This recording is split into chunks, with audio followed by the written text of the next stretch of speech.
Gumugulong na ang isinasagawang investigasyon ng mga otoridad sa nangyaring pamamaril sa loob ng San Jose National High School sa Tacloban City kahapon ng umaga.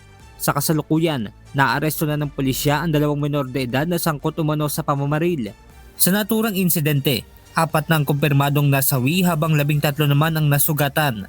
Kaugnay nito, naglabas ng pahayag ang Department of Justice kung saan inatasan na nila ang Regional Prosecutor sa Eastern Visayas Region para alamin ang mga detalye ng insidente na nangyari mismo sa loob ng eskwelahan sa Tacloban City.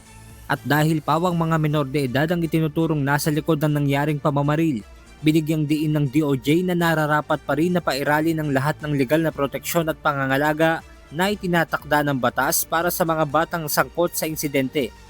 Samantala, bumisita na rin kahapon sa Tacloban ang mga kinatawan ng Department of Education Central Office upang kumustahin ang mga estudyante na naapektuhan ng shooting incident.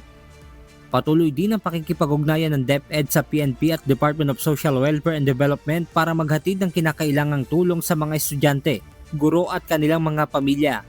Sa isang pahayag, sinabi naman ni Education Secretary Sunny Angara na ikinababahala nila ang nangyaring pamamaril sa loob ng San Jose National High School.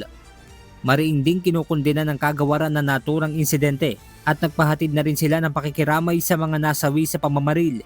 Itinuturing din ng ahensya na high alert situation ang pangyayari at nakikipag-ugnayan na rin sila sa mga ahensya ng pamahalaan at pamunuan ng paaralan para masiguro ang kaligtasan at seguridad sa eskwelahan.